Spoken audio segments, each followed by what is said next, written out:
स्वाध्याय निरायाम कायो सर्वम करोमि 9 बार लगातार करो।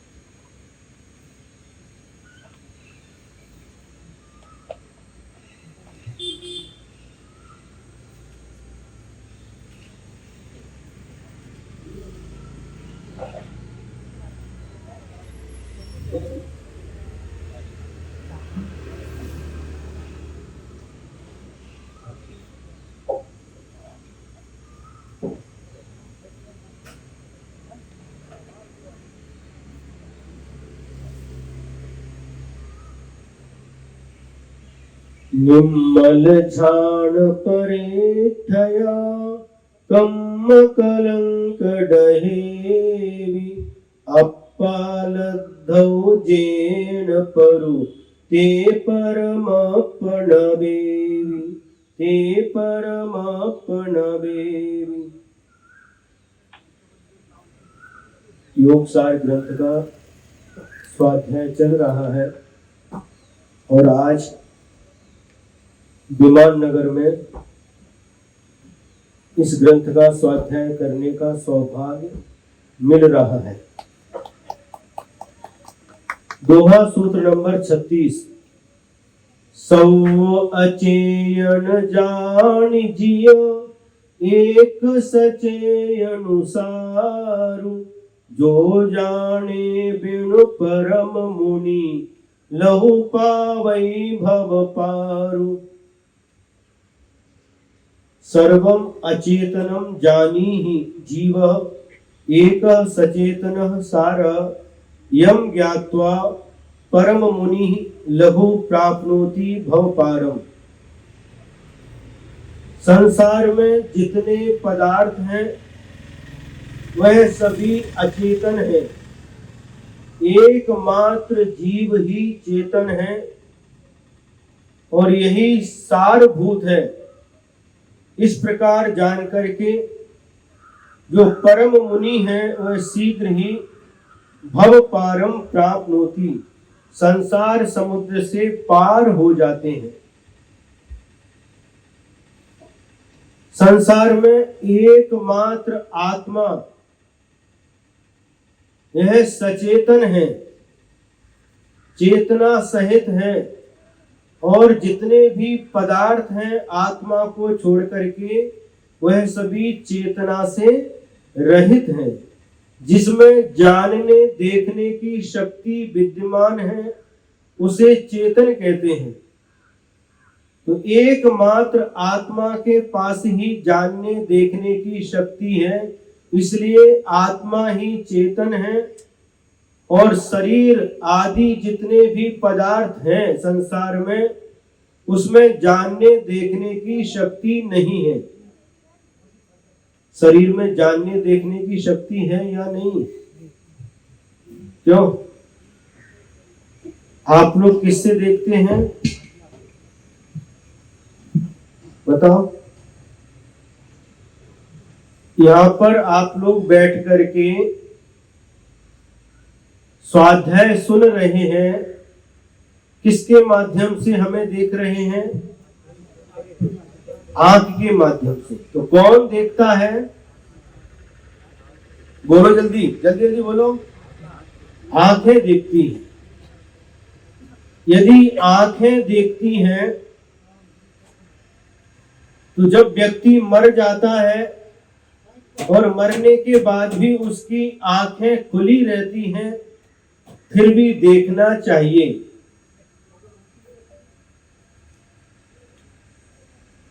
समझ में आ रहा है? मरने के बाद भी आंखें तो खुली हैं, फिर भी आंखें देखना चाहिए। देखती हैं क्या? मुर्दे की आंखें क्या देखती हैं? आपने उत्तर दिया आंखें देखती हैं। यदि आंखें देखती हैं तो मरने के बाद भी आंखें देखना चाहिए। तो कौन देखता है? आत्मा देखता है। आंखों के माध्यम से देखता है। देखने वाला कौन? आत्मा है। लेकिन देखता किसके माध्यम से? आंखों के माध्यम से। आंखें तो हैं, लेकिन देखने वाला आत्मा जब निकल जाता है इस शरीर से, तो फिर आंखें देखती नहीं है, क्योंकि देखने वाला आत्मा है, जानने वाला आत्मा है। वह आत्मा ही चेतन है, और आत्मा को छोड़कर के जो कुछ भी दिखाई देता है वह सारा का सारा अचेतन है, उद्गल का विस्तार है। इस प्रकार से जान करके क्या जानना है? इस संसार में एकमात्र आत्मा ही चेतन है, और आत्मा को छोड़ करके जो कुछ भी है सब अचेतन है। यही सारभूत है। कौन सारभूत है? आत्मा ही सारभूत है, क्योंकि आत्मा ही देखने और जानने वाला है। आपके पास में बंगला है, आपके पास में धन दौलत है, आपके पास में गाड़ी है, सब कुछ है आपके पास में, लेकिन जिस समय आत्मा निकल जाती है, सारा का सारा वैभव यहीं पर पड़ा रह जाता है। कीमत किसकी है? बताओ, कीमत किसकी है? जो देखने वाला ज्ञाता दृष्टा आत्म है, आत्म राम है, उसकी कीमत है कि इन पर पदार्थों की कीमत है? आत्मा की कीमत है। जानने वाला आत्मा है। आचार्य गुरुदेव श्री विद्यासागर महाराज जी ने मूक माटी में एक स्थान पर लिखा है, योग पड़े हैं यहीं, योगी चला गया, भोग पड़े हैं यहीं, भोगी चला गया। कौन किसके लिए? जीवन धन के लिए या धन जीवन के लिए?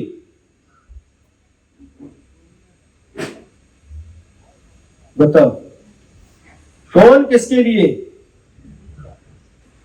धन जीवन के लिए या जीवन धन के लिए? दो प्रश्न हैं। जीवन धन के लिए? धन जीवन के लिए, क्योंकि जीवन जीने के लिए धन की आवश्यकता होती है। परिवार का पालन पोषण करने के लिए धन की आवश्यकता होती है। इसलिए जीवन के लिए धन, न कि धन जीवन धन के लिए। जीवन किसके लिए? धर्म के लिए होना चाहिए। धन जीवन के लिए होना चाहिए, किंतु जीवन हमारा धर्म के लिए होना चाहिए। तो हमारा यह मनुष्य पर्याय धारण करना सार्थक हो जाता है। समझ में आ रहा है? इसलिए जीव ही सारभूत है, आत्मा ही सारभूत तत्व है, और उसी को प्राप्त करने के लिए और उसी की साधना के लिए साधक मुनि महाराज जब साधना करते हैं तो संसार से पार हो जाते हैं। जय निम्मलु अप्पा मुनि छंडी विश्वहु बवहारु, जिन साम्यु ए मई भणई लहु पावई भव पारु। यदि निर्मलम आत्मानं जानासि त्यक्त्वा सर्वं व्यवहारम, जिन स्वामी एवं भणति लघु प्राप्यते भव पार। यदि तू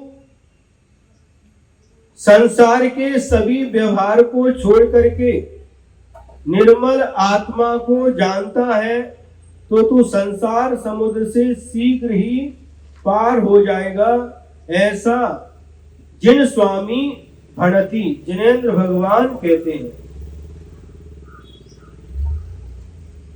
संसार के जितने भी व्यवहार हैं, उन सभी व्यवहारों को छोड़ करके यदि तू निर्मल आत्मा को जानेगा, निर्मल आत्मा का श्रद्धान करेगा और उस आत्मा को प्राप्त करने के लिए प्रयत्न करेगा, तो तू शीघ्र ही संसार से पार हो जाएगा। संसार को समुद्र की उपमा दी है। जिस प्रकार से समुद्र को पार करने के लिए जलयान की आवश्यकता होती है, नाव से तो पार नहीं हो सकता, किंतु जो क्या बोलते हैं इसको, जलयान को क्या बोलते हैं, जहाज, जहाज में बैठ जाता है तो वह व्यक्ति उस समुद्र को पार कर लेता है। उसी प्रकार से संसार भी एक समुद्र के समान है। तो जिन धर्म रूपी जहाज में जो बैठ जाता है वह संसार रूपी समुद्र को पार कर लेता है। पार होना कि नहीं, इस संसार में ही रहना है, संसार रूपी समुद्र में ही डूबना है, क्यों, यहां से पार होना है। क्यों बोलो ना, पार होना है। तो जिस जिसको संसार रूपी समुद्र से पार होना है उनके लिए आचार्य महाराज उपदेश दे रहे हैं कि तू संसार के सब व्यवहारों को छोड़ करके जैन धर्म रूपी जिनवाणी रूपी जहाज में बैठो, इसका आश्रय लो, तो संसार समुद्र से पार हो जाओगे, ऐसा जिनेंद्र भगवान ने कहा है। जीवा जीव भेव जो जाने तिम जानियो, मोह कारण एव भणे, जोई जो यही भणियो।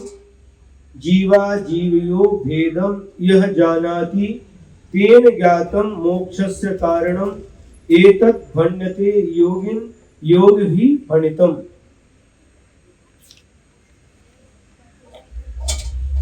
जो जीव और अजीव के भेद को जानता है वह सब कुछ जानता है। इसलिए हे योगी, इसी को योगी जनों ने मोक्ष का कारण कहा है। कितनी अच्छी बात है। जीव और अजीव के भेद को जो जानता है, जो जानता और देखता है वह जीव है, और बाकी जितने भी पुद्गल धर्म अधर्म आकाश काल ये सभी अजीब हैं, क्योंकि इनमें जानने और देखने की शक्ति नहीं है। तो जीव और अजीव के भेद को जो जानता है वह योगी जनों ने उसको मोक्ष का कारण कहा है।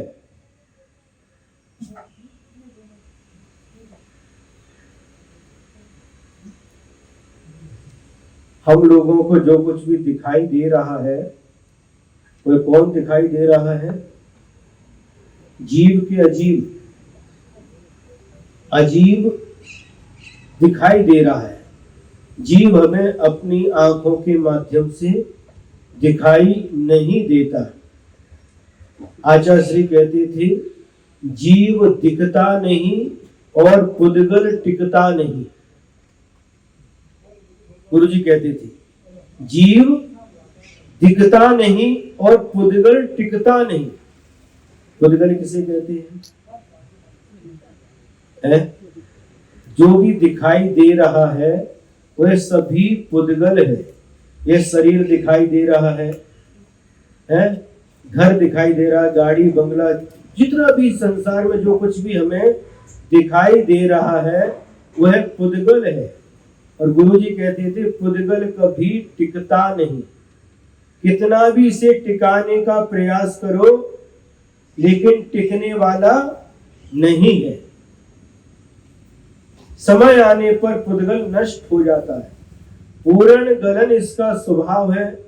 उत्पन्न होना और नाश को प्राप्त हो जाना यह इस पुद्गल की पर्याय इस प्रकार से उत्पन्न होती रहती है और नाश को प्राप्त होती रहती है। जो दिखता नहीं वह जीव द्रव्य है, वो कभी उत्पन्न नहीं होता और उसका कभी नाश भी नहीं होता। नाश किसका होता है और उत्पन्न कौन होता है? बताओ रितेश, कौन उत्पन्न होता है? जीव उत्पन्न होता है, जीव उत्पन्न नहीं होता, पुद्गल उत्पन्न होता है। जीव को कोई उत्पन्न नहीं कर सकता। माता पिता संतान को जन्म देते हैं, जीव को जन्म नहीं दे सकते।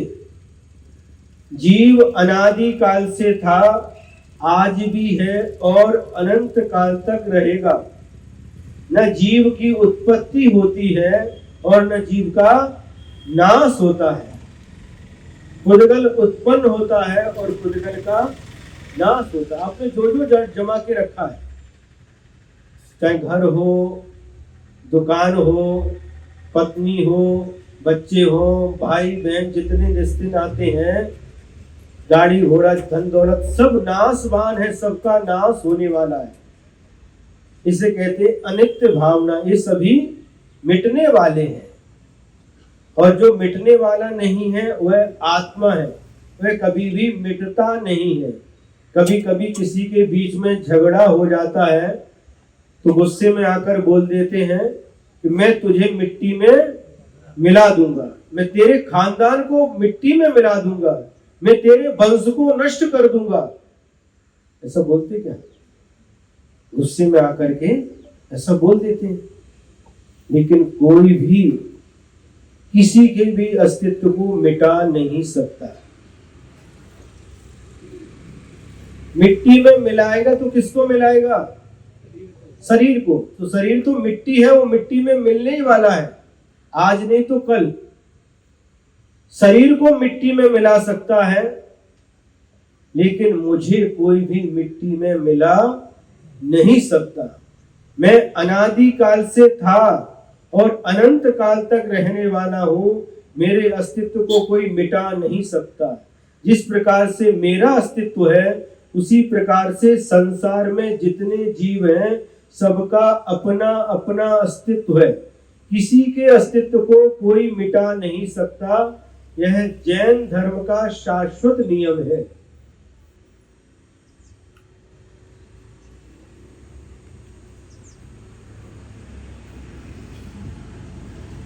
व्यक्ति मर जाता है, मरने के बाद उसके जो शरीर को ले जाकर के शमशान में दाह संस्कार करके उसे भस्म कराते हैं। किसको भस्म किया? पुद्गल को। जीव को कोई जला नहीं सकता, जीव को कोई भस्म नहीं कर सकता। संसार में आज तक ऐसी अग्नि नहीं बनी कि जो जीव को जला सके।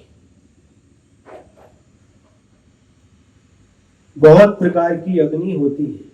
ये अग्नि पुद्गल को जलाती है, ईंधन को जलाती है। एक अग्नि होती तपाग्नि, ध्यानाग्नि, जो हमारे कर्मों को जलाती है। एक क्रोधाग्नि होती है ना। लेकिन हमारी आत्मा को कोई भी अग्नि जला नहीं सकती। हमारी आत्मा अजर अमर है। जिस प्रकार से हमारी आत्मा अजर अमर है, उसी प्रकार से सबकी आत्मा अजर अमर है। जीव और अजीव के जो भेद को समझ लेता है, वह शास्त्र के सार को समझ जाता है। आचार्य पूज्यपाद स्वामी ने इष्टोपदेश ग्रंथ लिखा है और उसके अंत में उन्होंने लिख दिया, जीवोन्यः पुद्गलश्चान्य इत्यसौ तत्व संग्रह यदं तुच्यते किंचित सोस्तु तस्यैव विस्तरः। जीव अलग है और पुद्गल अलग है, यही तत्व का सार है। और आगे जो कुछ भी कहा जाता है वह सभी इसी का विस्तार है। इतना समझ लो, भेद समझ लो, जीव कौन है और अजीव कौन है। इतने भेद को समझ लिया तो आपने शास्त्र के सार को समझ लिया। केवल नान सहाउ सो पामुन जीव तो हो, जय चाह शिव लाहु भणे, जोई जो यही भणियो। केवल ज्ञान स्वभाव स आत्मा इति जानी जीव त्वम, यदि इच्छसि शिव लाभम भण्यते योगिन योग भी भणितम। हे जीव, यदि तू मोक्ष पाने की इच्छा करता है तो तू केवल ज्ञान स्वभाव आत्मा को पहचान, ऐसा योगियों ने कहा है। हम सबको पहचान लेते हैं, सबका परिचय हमें मिल जाता है, लेकिन अपने से हम अपरिचित रह जाते हैं। पत्थर अहम का रखा जो कभी गलता नहीं, सब दिए जलते हैं किंतु मन का दिया जलता नहीं। धर्म की खोज में खोजते ढल जाती है शाम, सबका पता मिलता है खुद का पता मिलता नहीं। सबका पता मिलता है, सबका एड्रेस हमारे पास में, सबका पता मिल जाता है, लेकिन खुद का पता मिलता नहीं। खुद का पता लगाने के लिए ही स्वाध्याय किया जाता है। जो मैं हूं, जो मेरा है, ऐसा शाश्वत आत्मा है, और उस आत्मा से ही हम अपरिचित रह जाते हैं। जितना भी परिचय होता हमारा, सिर्फ पुद्गल का ही परिचय रहता है, अपने आत्मा के परिचय से हम वंचित रह जाते हैं। अपने जो हम ज्ञान प्राप्त करते हैं, यह पर द्रव्य का ही ज्ञान प्राप्त होता है, लेकिन आत्मज्ञान से हम वंचित रह जाते हैं। जब तक आत्मा से परिचय नहीं होगा, आत्मा का ज्ञान नहीं होगा, तब तक हमारी आत्मा संसार में जन्म मरण करके भटकती रहेगी, कभी भी हमें शाश्वत सुख की प्राप्ति नहीं हो सकती। यदि शाश्वत सुख, मोक्ष सुख को प्राप्त करना है, तो आचार्य महाराज समझा रहे हैं कि यदि तू मोक्ष पाने की इच्छा करता है तो अपने केवल ज्ञान स्वभावी आत्मा को पहचान। को सुसमाहि करो को अंचो छोप अछोप, दूसरा शब्द को सुसमाहि करो को अंचो छोप अछोप कर विवंचो, अल सही कलहो केन समाणो, जही कई जो बहु तही अपानो। को सुसमाहि करो को अंचो छोप अछोप कर विवंचो, अल सही कलहो केन समाणो, जही कई जो वै तही अपानो। कह सुसमाधिं करोतु, कह अर्चितु स्पर्शा स्पर्शम कृत्वा, कह वंचयतु मैत्री सह कलहम केन समानयतु, यत्र कुत्र पश्यतु तत्र आत्मा। क्या कह रहे? कौन समाधि करता है, कौन पूजा करता है, कौन स्पर्श करके वंचना करता है, कौन किसके साथ मैत्री करता है, कौन किसके साथ कलह करता है, जहां कहीं देखो वहां आत्मा ही आत्मा है। जो समाधि कर रहा है वह भी आत्मा है, जो पूजा कर रहा है वह भी आत्मा है, और जिसकी पूजा कर रहा है वह भी आत्मा है। जो कोई किसी को ठग रहा है, ठगने वाला भी आत्मा है, और जिसको ठग रहा है वह भी आत्मा है। कौन किसके साथ मैत्री करता है वह भी आत्मा है, शत्रु के रूप में देख रहा है वह भी आत्मा है, किसी के साथ कलह कर रहा है वह भी आत्मा है। जहां देखो वहां आत्मा ही आत्मा दृष्टि गोचर होती है। सब जगह जिनमें भी हम जितने भी संबंध स्थापित करते हैं, शत्रु मित्र भाई भाई माता पिता, है ना, जितने भी हम संबंध स्थापित करते हैं वे सभी आत्मा है। इस बात को पहचानो। क्योंकि आज समय पहला दिन होने के कारण से महाराज जी ने कहा कि पहली रोटी कच्ची रहती है, होता है, लेकिन हमने कहा कि कम से कम जितना समय बचे 1-1 मिनट का उपयोग करना चाहिए। आपने उपयोग तो किया है, कल व्हाट्सएप पे निकाल दिया था, परसों के महाराज जी आने वाले हैं, लेकिन पार्श्वनाथ भगवान, रविवार का पार्श्वनाथ भगवान का रविवार आप लोग बोलते, हम नहीं बोलते। रविवार के दिन ऐसा योग बना और विहार करके प्रातःकाल खराड़ी विरोधय वन से विहार करके विमान नगर में आ गए हैं।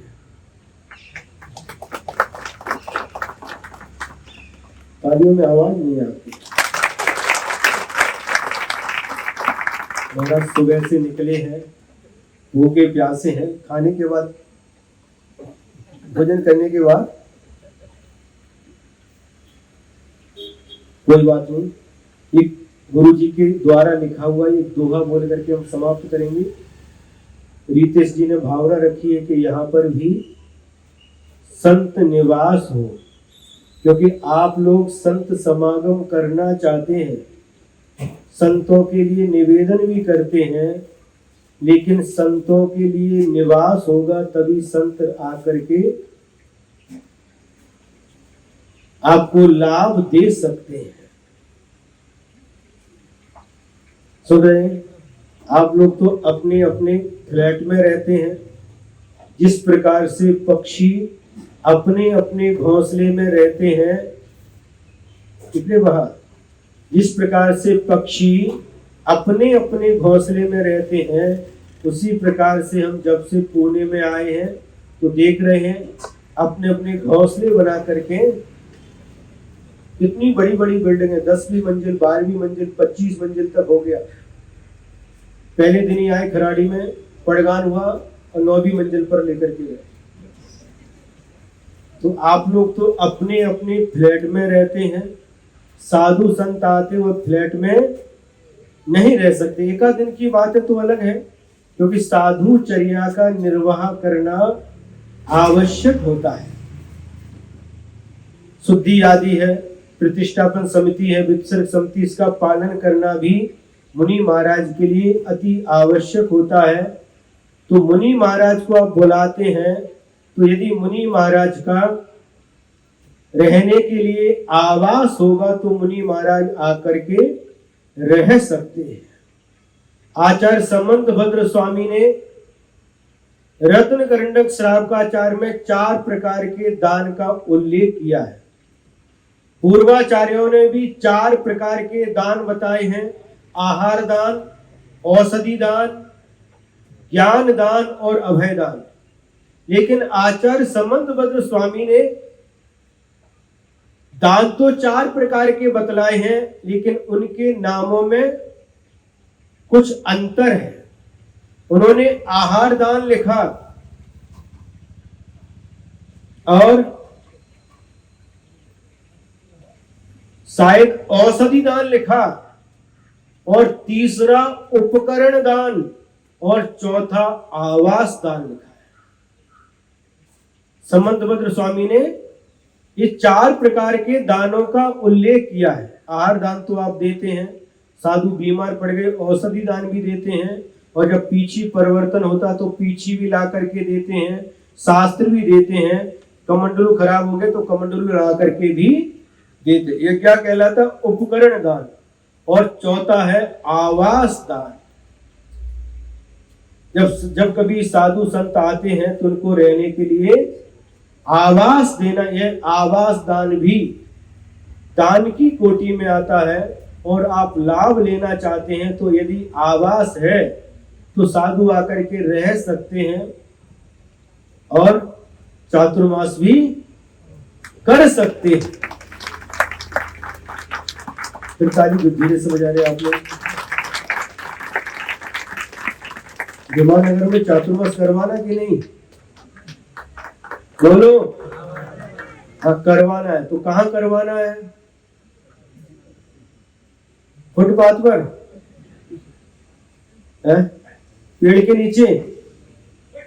कहां पर करवाना है? हाँ, यदि संत निवास होगा, मुनि निवास होगा तो मुनि महाराज आकर के रह सकते हैं और चातुर्मास भी कर सकते हैं।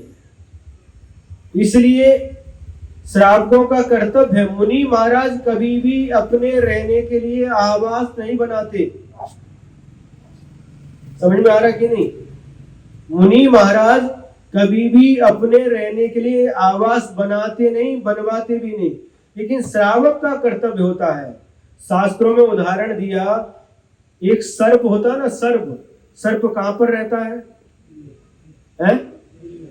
बिल में। इसको बामी बोलते हैं, वाल्मीकि बोलते हैं मराठी में, वारुड़ क्या बोलते हैं?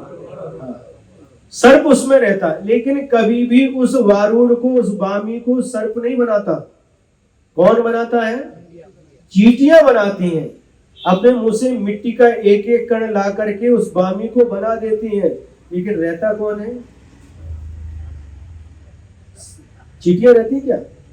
कौन रहता है? सर्प रहता है। शास्त्र में उदाहरण दिया, जिस प्रकार से चींटियां उस बिल को, उस बामी को बनाती है, सर्प आकर के उसमें रहता है, उसी प्रकार से श्रावक निवास बनाते हैं और मुनि महाराज आकर के उसमें रहते हैं। अपने रहने के लिए कभी भी आवास बनाते नहीं।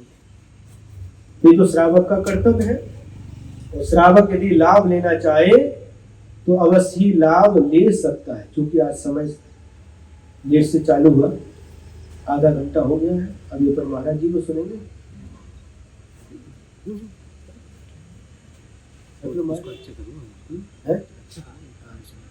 बस एक दोहा और सुनाते हैं। गुरुजी ने लिखा, एक विमान नगर में आए तो हमें दोहा याद आ गया। गुरुजी ने एक दोहा लिखा है। गुरुजी मतलब हमें दीक्षा शिक्षा देने वाले आचार्य गुरुवर्षि विद्यासागर जी महाराज। उन्हें एक दोहा लिखा है, यान करें बहरे इधर उधर यान में शांत, कोरा कोलाहल यहाँ भीतर तो एकांत। यह विमान नगर है और पास में ही क्या है? एयरपोर्ट। एयरपोर्ट बोलते, हम कभी बैठे नहीं भैया, हमको पता नहीं। एयरपोर्ट का फोर्ट, एयरपोर्ट जहां पर विमान, इसको विमान बोलते हैं। संस्कृत में इसको क्या बोलते हैं? विमान बोलते हैं। इंग्लिश में एरोप्लेन बोलते हैं, है ना? है? और संस्कृत में विमान बोलते हैं और यान भी बोलते हैं। तो गुरुजी ने लिखा है, जो इसके अंदर बैठते हैं और जब उड़ता है तो कितनी आवाज आती है? आवाज आती कि नहीं भैया? हम तो बैठेंगे, आप जो बैठने वाले बताओ। जो अंदर बैठा है उधर आवाज नहीं आती, लेकिन बाहर कितनी आवाज आती है? आती कि नहीं? खराड़ी में भी थे, बहुत सारे विमान निकलते थे, एरोप्लेन देखते, बहुत तेज आवाज आती। तो यान करे बहरे इधर, जो बाहर लोग रहते उनको उसकी आवाज आती है, बहरे कर देते, इतनी आवाज आती है। और उधर यान में शांत, जो यान के अंदर बैठा है, उस वायु यान के अंदर बैठा है, एरोप्लेन के अंदर बैठा, उधर शांत, उसको आवाज नहीं आती। बराबर है कि नहीं? कोरा कोलाहल यहाँ, बाहर तो सिर्फ कोलाहल है और भीतर तो एकांत। जब आत्मा के अंदर योगी साधक लीन हो जाता है तो उसे एकांत आत्मा के सिवाय और कुछ भी उसके ध्यान का विषय नहीं रहता। तो बाहर जब आता है तो कोलाहल दिखाई देता है, पूना में गाड़ियों का कोलाहल। और मैं समझता हूं इतने वाहन हो गए, घर में जितने लोग नहीं हैं उतने वाहन होंगे। क्यों रितेश? कितने लोग हैं तुम्हारे घर में? 3 लोग। गाड़ी में टू व्हीलर फोर व्हीलर कितनी है? 3 है। कई लोगों के पास अलग अलग, टू व्हीलर अलग, फोर व्हीलर अलग। इतने वाहन है, बाहर देखो तो वाहन का कोलाहल है। फैक्ट्री आईटी के अभी दिखाया 1 किलोमीटर का, क्या नाम उसका? अरे मॉल तो ठीक है, एक और दिखाए तो IT फार्म, इतने 50,000 लोग उसमें काम करते उस कंपनी में। ये सब कोलाहल, इतना बाहर देखो, जिधर देखो उधर कोलाहल है, लेकिन भीतर बैठ गए मतलब जब ध्यान में डूब गए तो अंदर कोई भी कोलाहल नहीं है, अंदर सिर्फ और सिर्फ शांति है। क्या चाहिए आपको? महाराज शांति चाहिए, इसीलिए तो आपके दोनों महाराज के उपदेश सुनने के लिए आए हैं। आज आए हैं, कल भी आओगे, जब तक रहेंगे तब तक आओगे, कि सिर्फ आज ही आए हैं? क्यों विमान नगर वालों ये राजनगांव से नारे लगा रहे, राजनगांव में जब थे, गुरुवर हमको तारो, विमान नगर पधारो।